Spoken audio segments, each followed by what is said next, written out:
From Adrian M. One of the best lately. Yeah, honestly, I kind of agree with this take. Making videos like that means a lot to me. The title from it was What You Needed When You Were Older, and it's basically talking about how you should become the kind of person that you believe your childhood self could have benefited from.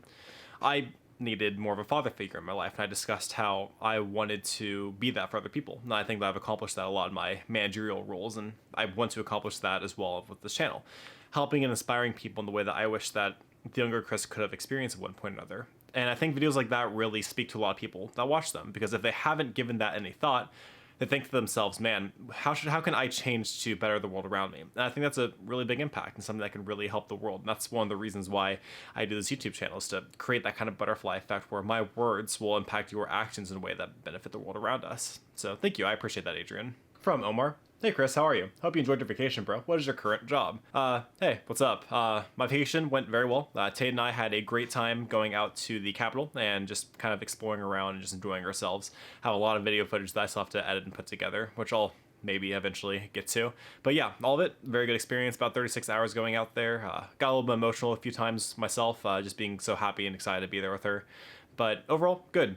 Driving sucked. The navigation could have been a little bit better, but overall, fine. As far as my current job, I've mentioned it a few times on the channel. I am a manager currently at a retail store. I also have a pharmacy tech license, but I don't know how much that matters. But that's what I've been working on. I am not sure how long I'll stay with the company. Kind of just depends on if I get to move up or not. And I know that I'm getting a pay raise pretty soon, but I'm not sure if it's worth staying because I'm not the happiest there. But until I can get my creative environment popping off, or until I can get my college degree, I'm kind of limited on the options for jobs that I have. From Kaylin. Have you thought about doing freelance photography? You've certainly got the equipment, and if you play your cards right, you can make enough to tide you over to another job that respects you more.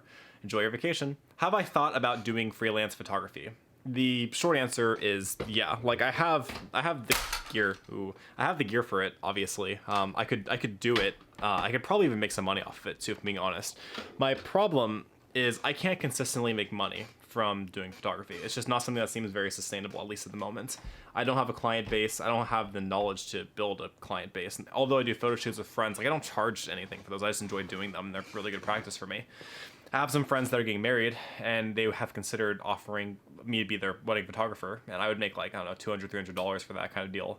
But it's not sustainable, and I'm not confident enough in my abilities to deliver on a wedding shoot. Because like, if you suck at shooting a wedding, like they only get one wedding usually. So it's like you failed them, and now their wedding is ruined because of that. And I don't want that responsibility. And when it comes to like just one-off photo shoots, like most people don't really need one of those. Like they just their friend and a phone, and usually it's more than enough for what they need. I just don't think that's something that I can really pull off.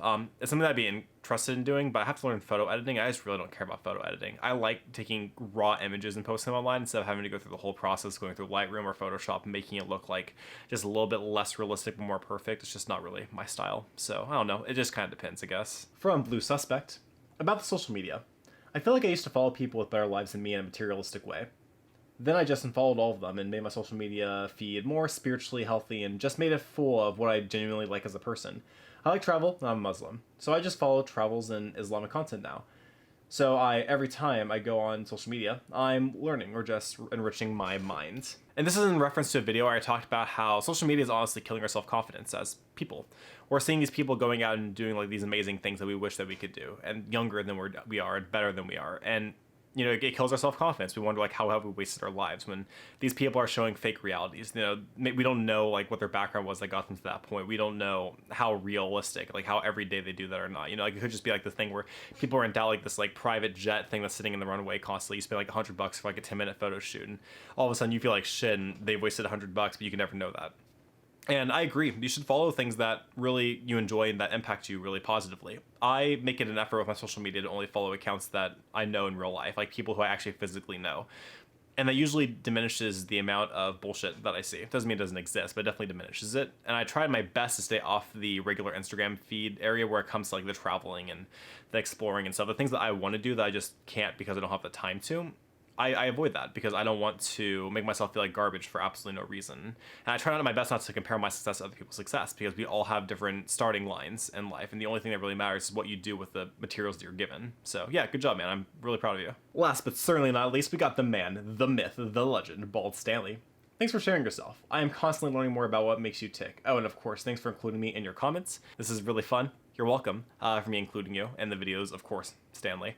And yeah, I think that a lot of the point of the daily uploads was to share more of myself to the audience. You know, whenever I start going down to weekly content, I'm not going to be doing as much about talking about me.